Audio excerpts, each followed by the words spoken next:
नमस्कार दोस्तों, कैसे हो आप सब। हम उम्मीद करते हैं कि आप सब बढ़िया होंगे। आपका स्वागत है हमारे YouTube चैनल में। दोस्तों, आपने बहुत सी डरावनी कहानियां सुनी होंगी, पर आज जो कहानी मैं आपके लिए लेकर आई हूं, उसे सुनकर आप सबको बहुत ज्यादा मजा आने वाला है और आपको बेहद डर भी लगेगा। कहानी अगर आपको अच्छी लगे तो वीडियो को लाइक और शेयर करें, और अगर हमारे चैनल पर नए आए हैं तो चैनल को सब्सक्राइब जरूर करें, जिससे हमारी हर वीडियो आप तक पहुंच जाएगी। आज की कहानी सुनने के बाद आप सब भी रोड पर सफर करते समय ध्यान से गाड़ी चलाना। तो चलिए कहानी शुरू करते हैं। दोस्तों, आज की हमारी कहानी हिमाचल प्रदेश के रहने वाले एक शख्स की है जिसका नाम पंकज है। तो चलिए अब यह कहानी पंकज के पॉइंट ऑफ व्यू से सुनते हैं। नमस्कार, मेरा नाम पंकज है और मैं एक कंपनी में काम करता हूं, और इसकी वजह से मुझे रोजाना अपने घर से 40 किलोमीटर दूर अप डाउन करना पड़ता है।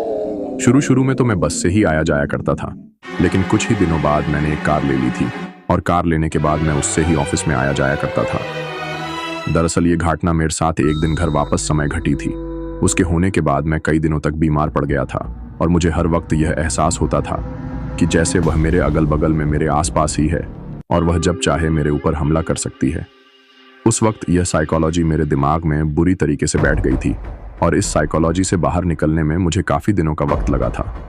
अब मेरी तो भगवान से यही प्रार्थना है कि वैसा डरावना हादसा और उस तरह की चीज का सामना किसी से भी ना हो, क्योंकि वह दिखने में इतनी ज्यादा भयंकर और डरावनी थी कि उसका असली रूप देखने के बाद चाहे कोई कितना ही बहादुर क्यों ना हो, लेकिन उसकी फट के हाथ में आ ही जाएगी। तो दोस्तों, अब आप लोग सोच रहे होंगे कि आखिर उस दिन मेरे साथ ऐसा क्या हुआ था जो मैं आप लोगों से इतनी बड़ी बड़ी और डरावनी बातें बोल रहा हूं। दरअसल वह हादसा था ही सच में इतना ज्यादा डरावना कि अभी तक मैंने उसके बारे में आप लोगों से जो कुछ भी कहा है, उसकी तुलना में वह तो बहुत ही ज्यादा कम है। मैंने आप लोगों को उसके असली एहसास के बारे में कुछ भी नहीं बताया, क्योंकि वह एहसास इतना ज्यादा डरावना था कि मैं उसको पूरी तरीके से शब्दों में पिरो कर आपके सामने प्रस्तुत शायद ही कर पाऊं। लेकिन फिर भी मैं अपनी शब्दावली का पूरी तरीके से प्रयोग करते हुए आपको उस हादसे के बारे में रूबरू करवाने की हर संभव कोशिश करूंगा। दरअसल उस दिन मैं अपने ऑफिस से अपना काम खत्म करने के बाद ऑफिस से निकल ही रहा था। तभी मेरे कुछ स्टाफ के दोस्त लोग कहते हैं, अरे यार पंकज, आज तो थोड़ी लेट चले जाना, चल बाहर चलकर कहीं पर कुछ छोटी मोटी पार्टी करके आते हैं। तभी मैंने घड़ी की तरफ देखते हुए उन लोगों से कहा कि यार आज तो पॉसिबल नहीं हो पाएगा, अब उन लोग फिर कभी प्लान बनाते हैं। लेकिन उन लोगों ने काफी ज्यादा जिद कर ली थी कि नहीं, अगर चलेंगे तो आज ही चलेंगे। लेकिन मैं उन लोगों से कहता हूं कि यार अब शाम के 5 बज चुके हैं और मुझे घर पर पहुंचते पहुंचते 6 बज जाएंगे, और अगर आज मैं तुम लोगों के साथ बाहर पार्टी करने के लिए चला गया तो फिर मैं 9 बजे तक घर पर पहुंच पाऊंगा, और तब तक घर वाले काफी ज्यादा परेशान हो जाएंगे, क्योंकि उन लोगों को मेरी काफी ज्यादा जरूरत रहती है। मेरे घर में उनको संभालने वाला मेरे अलावा कोई भी नहीं है। तभी वह मुझसे कहते हैं कि तुम ऐसा करो कि घर पर फोन करके उन लोगों से कह दो कि आज तुम थोड़ा लेट आने वाले हो और हम लोग तुम्हें ज्यादा लेट नहीं करवाएंगे। इसके बाद उनमें से एक दोस्त कहता है कि भाई अब तो तुम्हारे पास कार आ गई है, अब तुम हम लोगों के साथ पार्टी करने क्यों जाओगे? अगर हम लोग तुम्हारी कार में बैठ जाएंगे तो हमारे बैठने से शायद तुम्हारी कार खराब हो जाएगी। तभी मैं उससे कहता हूं कि अरे यार, ये तुम कैसी बातें कर रहे हो। इसके बाद मैं मेरे मन ही मन में सोचता हूं कि आज अगर इन लोगों के साथ में बाहर पार्टी करने के लिए नहीं जाऊंगा तो उन लोगों को लगेगा कि कार लेने के बाद मुझ में घमंड आ गया है, और इसीलिए उन लोगों के साथ बाहर जाकर मैं पार्टी नहीं कर रहा हूं। तभी मैं उन लोगों से हाँ कह देता हूं, और उस दिन उन लोगों के साथ ऑफिस का काम खत्म करने के बाद बाहर पार्टी करने के लिए चला जाता हूं। और पार्टी करते करते कब रात के 8 बज गए थे इसका मुझे अंदाजा ही नहीं हुआ। लेकिन जैसे ही मेरी नजर घड़ी के ऊपर गई तो मैं अपने दोस्तों से कहता हूं कि भाई मुझे आज बहुत ज्यादा लेट हो गया है और अब मुझे तुरंत अपने घर पर निकलना होगा। इसके बाद वह लोग भी कहते हैं कि ठीक है, तुम चले जाओ, हम लोग थोड़ी देर और एंजॉय करके आते हैं। इसके बाद मैं उन लोगों को वहीं पर छोड़कर वहां से अपने घर की ओर निकल पड़ता हूं। दरअसल जिस प्राइवेट कंपनी में मैं नौकरी करता था वह शहर के रिहायशी इलाके में थी, और मैं उस शहर से लगभग 40 किलोमीटर दूर एक गांव में रहता था, और वहीं से रोजाना अपनी ड्यूटी करने के लिए शहर में आता था। अब उस 40 किलोमीटर की दूरी में घर की तरफ जाते वक्त बीच में लगभग 15 से 20 किलोमीटर का एरिया काफी ज्यादा सुनसान आता था, यानी कि वहां पर ना ही तो कोई इंसानी बस्ती थी और ना ही कोई दुकान वगैरह आती थी। वहां पर सिर्फ चारों तरफ जंगल ही जंगल था, और उस दिन मैं बाकी के दिनों की तुलना में काफी तेज रफ्तार के साथ अपने घर की ओर जा रहा था। अभी मैं मेरे घर की तरफ जा ही रहा था कि तभी उस सुनसान रास्ते पर 5 किलोमीटर चलने के बाद मुझे एक घुमाव में एक औरत खड़ी हुई दिखाई देती है, जो कि दूर से ही मुझे गाड़ी रोकने के लिए हाथ दे रही थी। उस औरत को देखकर मैंने सोचा कि इस सुनसान रास्ते पर, और वह भी इस रात के वक्त, यह औरत यहाँ क्या कर रही है। नमस्कार दोस्तों, कैसे हो आप सब। हम उम्मीद करते हैं कि आप सब बढ़िया होंगे। आपका स्वागत है हमारे YouTube चैनल में। दोस्तों, आपने बहुत सी डरावनी कहानियां सुनी होंगी, पर आज जो कहानी मैं आपके लिए लेकर आई हूं, उसे सुनकर आप सबको बहुत ज्यादा मजा आने वाला है और आपको बेहद डर भी लगेगा। कहानी अगर आपको अच्छी लगे तो वीडियो को लाइक और शेयर करें, और अगर हमारे चैनल पर नए आए हैं तो चैनल को सब्सक्राइब जरूर करें, जिससे हमारी हर वीडियो। तभी मैं सोचता हूं कि क्या इस औरत के पास मुझे अपनी गाड़ी को रोकना चाहिए या फिर इसको इग्नोर करके तुरंत यहां से निकल जाना चाहिए। मेरा ऐसा सोचने का कारण यह था कि कई बार उस रास्ते पर लूटपाट की कई घटनाएं हो चुकी थीं, और उस दिन मेरे मन में भी कहीं ना कहीं यही डर था कि मैं भी किसी ऐसे हादसे का शिकार ना हो जाऊं। लेकिन मुझे क्या पता था कि मेरे लिए तो उससे भी कई गुना ज्यादा भयंकर और डरावना हादसा इंतजार कर रहा है। अब जैसे जैसे मैं उस औरत के करीब जाता हूं, तो मुझे गाड़ी की हेडलाइट की रोशनी में दिखाई देता है कि वह औरत पेट से है, यानी कि प्रेग्नेंट है, और वह अपने पेट के हाथ लगाकर काफी ज्यादा तड़प भी रही थी, जिसकी वजह से मुझे ऐसा लगता है कि शायद वह काफी ज्यादा दर्द में है और उसे तुरंत मदद की जरूरत है। लेकिन तभी मैं सोचता हूं कि अगर यह प्रेग्नेंट है और इसे मदद की जरूरत है, तो इसे तो सड़क के दूसरी साइड में खड़ा होना चाहिए था और फिर लिफ्ट मांगनी चाहिए थी। दरअसल मेरे कहने का मतलब है कि उस वक्त मैं शहर से गांव की तरफ जा रहा था और इस साइड में वह औरत खड़ी होकर लिफ्ट मांग रही थी। लेकिन अगर उसे मदद चाहिए थी तो उसे सड़क के दूसरी तरफ खड़ी होकर जो लोग गांव से शहर की ओर जा रहे थे, उन लोगों से मदद मांगनी चाहिए थी। लेकिन यह तो उसके उल्टा गांव की तरफ जाने के लिए गाड़ियों को रुकवा चाह रही थी। उसकी यह चीज मुझे बिल्कुल भी समझ में नहीं आती है। लेकिन उसके पास से गुजरते हुए अचानक पता नहीं मुझे क्या होता है, और मेरा पैर अपने आप ही गाड़ी के ब्रेक पर चला जाता है और मैं उसके पास गाड़ी रोक देता हूं। लेकिन जैसे ही मैं गाड़ी रोकता हूं, तो वह मेरी गाड़ी के पास आकर जोर जोर से मेरी गाड़ी के शीशे को खटखटाने लगती है। तभी मैं मेरी गाड़ी का शीशा डाउन करता हूं और उससे कहता हूं कि कहिए, क्या मदद कर सकता हूं मैं आपकी। तो वह मुझसे कहती हैं कि आप मुझे गांव के मुहाने तक छोड़ देना। तो मैं उसे कहता हूं कि अगर आपकी यह हालत है तो आपको तो शहर में किसी अस्पताल में जाना चाहिए। तो वह मुझसे कहती हैं कि गांव में ही एक दाई अम्मा है जो बच्चे जन्मवाने का काम करती हैं। उसके मुंह से यह बात सुनकर मैं उससे कहता हूं कि आज के समय में तो हॉस्पिटल में सारी सुविधाएं उपलब्ध हैं, और घर पर बच्चे जन्मवाने का काम तो आज से कई साल पहले होता था। तो फिर इस जमाने में भी आप घर पर बच्चा क्यों जन्मवाना चाहती हैं। अभी मैंने उसे इतना कहा ही था कि तभी वह थोड़ा गुस्से में होकर मुझसे कहती हैं कि तुम्हें सभी बातों का जवाब मैं यहाँ बाहर खड़े खड़े ही दूं। क्या तुम्हें दिख नहीं रहा कि मैं कितनी तकलीफ में हूँ। मेरी मदद करने के बजाय उल्टा तुम मेरे से सवाल पर सवाल पूछे जा रहे हो। तभी मैं भी थोड़ा हल्का पड़ जाता हूँ और उससे कहता हूँ कि ठीक है, आप गाड़ी में बैठिए। और मेरे इतना कहने के बाद वह गाड़ी के पीछे वाली सीट पर बैठ जाती है। उसके गाड़ी के पीछे वाली सीट पर बैठते ही मैं गाड़ी को स्टार्ट करता हूँ और अब उसे लेकर गांव की तरफ जाने लगता हूँ। लेकिन रास्ते में जाते वक्त शायद गाड़ी का एक टायर किसी गड्ढे में लग गया था, और उसके लगते ही वह औरत पहले तो मेरे ऊपर जोर से चिल्लाती है कि ठीक तरीके से नहीं चलाया जाता। क्या दिख नहीं रहा कि मैं पेट से हूँ। तुम्हें अंदाजा भी नहीं है कि मुझे कितना बड़ा झटका लगा है और अब मुझे उसका कितना दर्द हो रहा है। और मेरे से इतना कहने के बाद वह औरत अजीब तरीके से चिल्लाने लगती है। मुझे लगा कि कहीं इसे मेरी गाड़ी में ही कुछ ना हो जाए, और इसके बाद मैं थोड़ा ध्यान से लेकिन और भी ज्यादा तेज गति के साथ गाड़ी चलाने लगता हूँ। लेकिन अब वह औरत बार बार चिल्लाए ही जा रही थी। मुझे ऐसा लग रहा था कि शायद उसे दर्द हो रहा है और इसी वजह से वह चिल्ला रही है। आप लोग यह समझ लीजिए कि जैसे से एक गर्भवती औरत बच्चे को जन्म देने के टाइम पर जैसे चिल्लाती है, वह औरत उस वक्त ठीक उसी तरीके से दर्द से करहा हुए चिल्ला रही थी। और उसको इस तरह से देखकर मुझे भी काफी ज्यादा बुरा लग रहा था। लेकिन मुझे क्या पता था कि जिसको मैं इतनी बेचारी समझकर उसके ऊपर इतनी दया कर रहा हूं और जिसके लिए मुझे इतना ज्यादा बुरा लग रहा है, वह थोड़ी ही देर में जब अपने असली रूप में आएगी तो उसकी जगह मैं दर्द से कराने लगूंगा और उसकी जगह मैं चिल्लाने लगूंगा। दरअसल अब उसे इस स्थिति में लेकर मैं अपनी गाड़ी को गांव की तरफ लेकर जा ही रहा था कि तभी गाड़ी चलाते चलाते अचानक से मेरी नजर गाड़ी में लगे हुए शीशे पर जाती है, जिसमें पीछे वाली सीट का नजारा मुझे दिखाई देता है। और जब मैं उस तरफ देखता हूँ तो मुझे दिखाई देता है कि वह औरत चिल्लाते हुए मुझे अजीब तरीके से घूर रही है और वह चिल्लाने के साथ साथ अजीब तरीके से मुस्कुरा भी रही है, यानी कि उसके होंठ पर एक अजीब सी मुस्कान थी और आंखों में एक बहुत तेज चमक, जिसको देखकर मैं समझ नहीं पा रहा था कि इस औरत को सच में दर्द हो रहा है या फिर यह दर्द होने का नाटक कर रही है। अभी मैं इतना सोच ही रहा था कि तभी वह औरत चिल्लाते चिल्लाते ही अचानक से हंसने लगती है और जब हंसती है तो इतनी तेज हंसती है कि उसको इस तरह से हंसता हुआ देखकर मैं बहुत ज्यादा डर जाता हूँ और उससे कहता हूँ कि क्या हुआ, अभी तो तुम दर्द के मारे चिल्ला रही थी और अब तुम इस तरह से क्यों हंस रही हो। तभी वह अचानक से अपनी सीट से उठकर मेरे कान के बहुत ज्यादा करीब आकर मुझसे बोलती है कि अब चिल्लाने की बारी तुम्हारी है, मैं काफी देर से चिल्ला रही हूँ, अब चिल्लाते चिल्लाते मैं थक गई हूँ, अब थोड़ी देर तुम चिल्लाओ। उसकी यह बात सुनकर पहले तो मुझे लगता है कि यह औरत कहीं दिमाग से थोड़ी पागल तो नहीं है और मुझे वह बात कहने के बाद वह फिर से सीट पर बैठकर जोर जोर से हंसने लगती है। अब उस वक्त मेरी गाड़ी उस सुनसान रास्ते पर बिल्कुल एक जंगल के बीचों बीच थी, जिसके दोनों ओर काफी घने और लंबे लंबे पेड़ थे और चारों तरफ सिर्फ घना अंधेरा था। तभी मैं सोचता हूँ कि क्या इस औरत के पास मुझे अपनी गाड़ी को रोकना चाहिए या फिर इसको इग्नोर करके तुरंत यहाँ से निकल जाना चाहिए।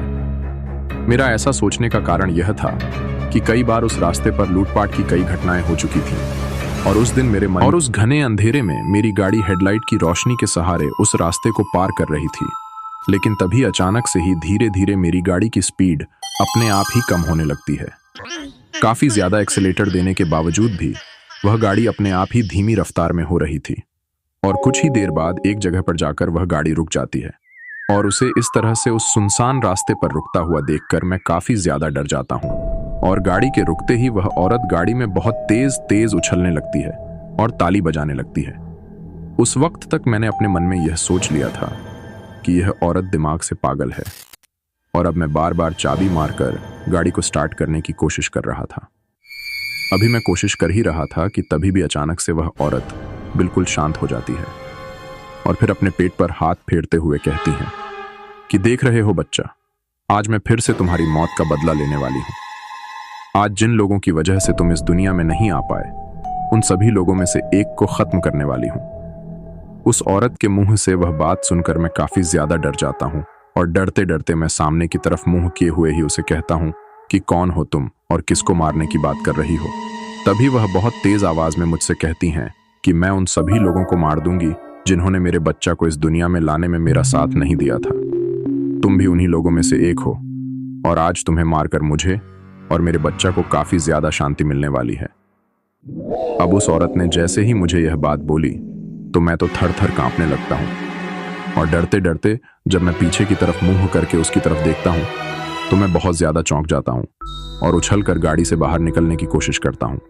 लेकिन मैं चाहकर भी गाड़ी से बाहर नहीं निकल पा रहा था क्योंकि उस वक्त मेरी गाड़ी का फाटक अपने आप ही लॉक हो गया था और बार बार उसे अनलोड देखकर मैं समझ जाता हूँ कि आज मैं कितनी बड़ी मुसीबत में फंस चुका हूँ और मैंने अपनी गाड़ी में किसी औरत को नहीं बल्कि एक चुड़ैल को बिठा लिया है और अब ना जाने यह मेरे साथ क्या करने वाली है।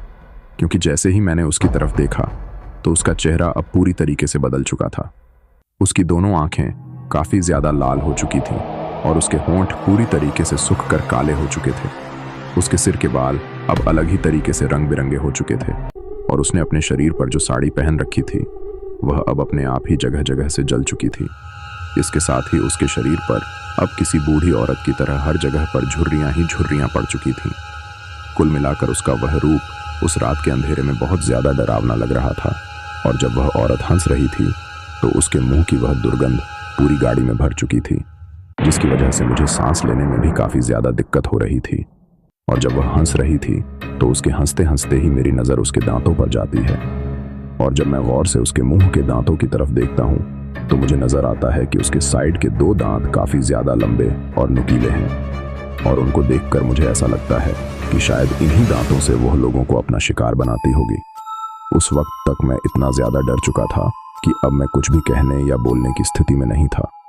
मेरा शरीर पूरी तरीके से सुन्न पड़ चुका था और मेरे पूरे शरीर में एक सनसनी सी दौड़ गई थी क्योंकि मैंने मेरे पूरे जीवन में ऐसा नजारा कभी भी नहीं देखा था। इसके बाद वह चुड़ैल मुझसे कहती हैं कि अगर तुमने आज मुझे उस जगह पर लिफ्ट ना दी होती तो मैं तुम्हें वहीं पर मार देती, चाहे इसके लिए मुझे कुछ भी करना पड़ता।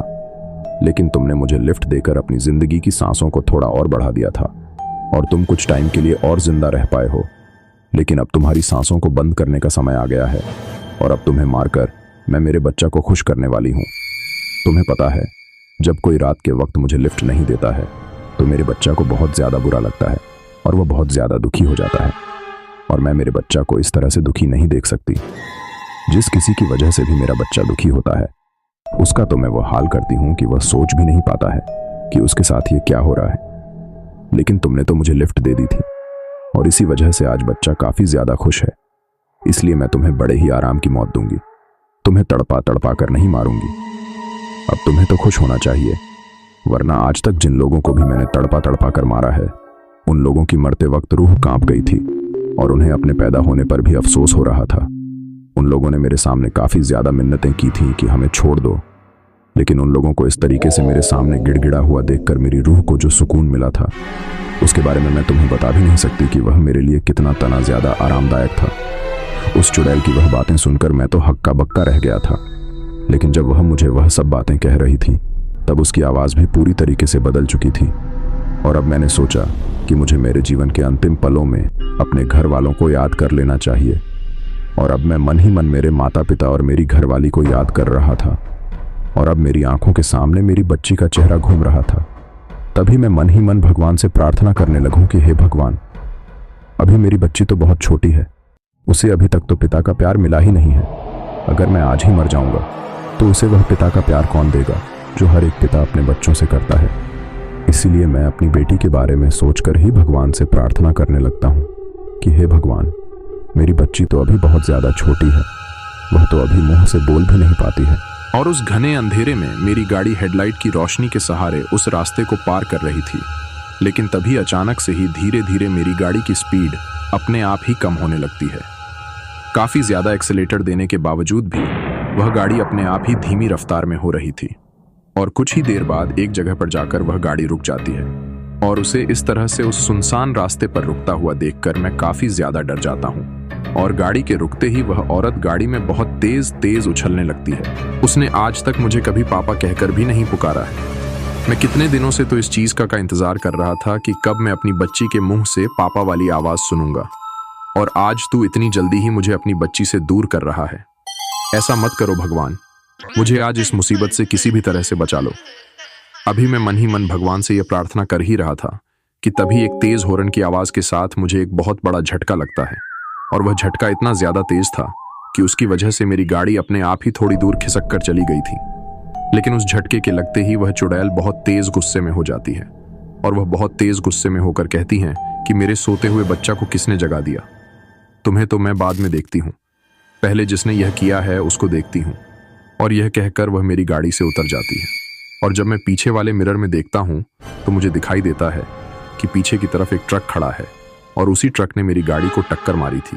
लेकिन उस चुड़ैल के मेरी गाड़ी से नीचे उतरते ही मुझे अपनी जान बचाने का एक मौका नजर आता है। लेकिन तभी मैं सोचता हूँ कि मुझे गाड़ी से उतरकर भाग जाना चाहिए। वैसे भी गाड़ी तो स्टार्ट हो नहीं रही है, तो मुझे पैदल ही यहाँ से अपनी जान बचाने के लिए भागना होगा। लेकिन तभी मैं सोचता हूँ कि एक बार भगवान का नाम लेकर मुझे गाड़ी को स्टार्ट करके देखना चाहिए। और इसके बाद जैसे ही मैं गाड़ी को स्टार्ट करने की कोशिश करता हूँ तो पहले ही कोशिश में वह गाड़ी स्टार्ट हो जाती है, और स्टार्ट होते ही मैं गाड़ी को इतनी तेज वहां से भगाता हूं कि मैंने इससे पहले कभी भी अपने जीवन में इतनी तेज गाड़ी नहीं चलाई थी।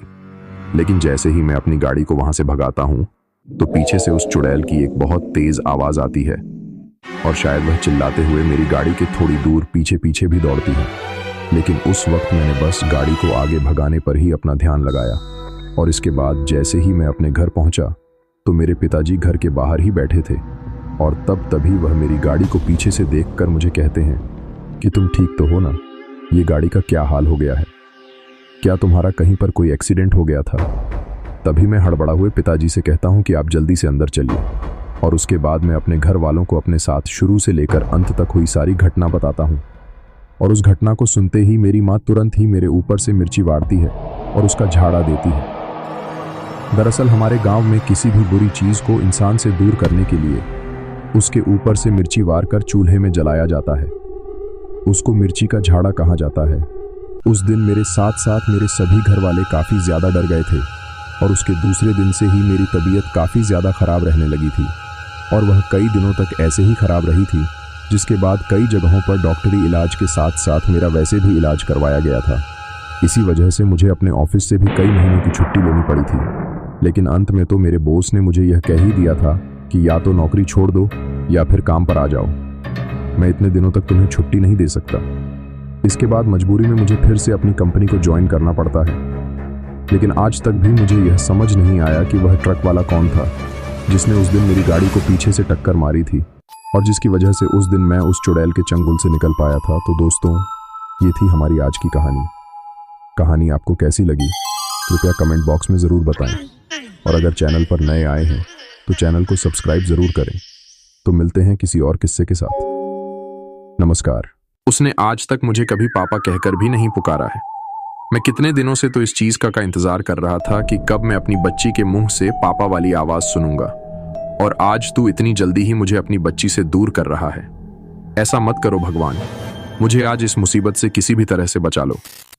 अभी मैं मन ही मन भगवान से यह प्रार्थना कर ही रहा था कि तभी एक तेज हॉर्न की आवाज़ के साथ मुझे एक बहुत बड़ा झटका लगता है, और वह झटका इतना ज़्यादा तेज था कि उसकी वजह से मेरी गाड़ी अपने आप ही थोड़ी दूर खिसक कर चली गई थी। लेकिन उस झटके के लगते ही वह चुड़ैल बहुत तेज गुस्से में हो जाती है और वह बहुत तेज गुस्से में होकर कहती हैं कि मेरे सोते हुए बच्चा को किसने जगा दिया? तुम्हें तो मैं बाद में देखती हूँ, पहले जिसने यह किया है उसको देखती हूँ। और यह कहकर वह मेरी गाड़ी से उतर जाती है। और जब मैं पीछे वाले मिरर में देखता हूँ तो मुझे दिखाई देता है कि पीछे की तरफ एक ट्रक खड़ा है और उसी ट्रक ने मेरी गाड़ी को टक्कर मारी थी। लेकिन उस चुड़ैल के मेरी गाड़ी से नीचे उतरते ही मुझे अपनी जान बचाने का एक मौका नजर आता है। लेकिन तभी मैं सोचता हूँ कि मुझे गाड़ी से उतरकर भाग जाना चाहिए। वैसे भी गाड़ी तो स्टार्ट हो नहीं रही है, तो मुझे पैदल ही यहाँ से अपनी जान बचाने के लिए भागना होगा। लेकिन तभी मैं सोचता हूँ कि एक बार भगवान का नाम लेकर मुझे गाड़ी को स्टार्ट करके देखना चाहिए। और इसके बाद जैसे ही मैं गाड़ी को स्टार्ट करने की कोशिश करता हूँ तो पहले ही कोशिश में वह गाड़ी स्टार्ट हो जाती है। और स्टार्ट होते ही मैं गाड़ी को इतनी तेज वहां से भगाता हूँ कि मैंने इससे पहले कभी भी अपने जीवन में इतनी तेज गाड़ी नहीं चलाई थी। लेकिन जैसे ही मैं अपनी गाड़ी को वहां से भगाता हूँ तो पीछे से उस चुड़ैल की एक बहुत तेज आवाज आती है और शायद वह चिल्लाते हुए मेरी गाड़ी के थोड़ी दूर पीछे पीछे भी दौड़ती है। लेकिन उस वक्त मैंने बस गाड़ी को आगे भगाने पर ही अपना ध्यान लगाया। और इसके बाद जैसे ही मैं अपने घर पहुंचा तो मेरे पिताजी घर के बाहर ही बैठे थे और तभी वह मेरी गाड़ी को पीछे से देखकर मुझे कहते हैं कि तुम ठीक तो हो ना? ये गाड़ी का क्या हाल हो गया है? क्या तुम्हारा कहीं पर कोई एक्सीडेंट हो गया था? तभी मैं हड़बड़ा हुए पिताजी से कहता हूँ कि आप जल्दी से अंदर चलिए। और उसके बाद मैं अपने घर वालों को अपने साथ शुरू से लेकर अंत तक हुई सारी घटना बताता हूँ। और उस घटना को सुनते ही मेरी माँ तुरंत ही मेरे ऊपर से मिर्ची वारती है और उसका झाड़ा देती है। दरअसल हमारे गांव में किसी भी बुरी चीज को इंसान से दूर करने के लिए उसके ऊपर से मिर्ची वार कर चूल्हे में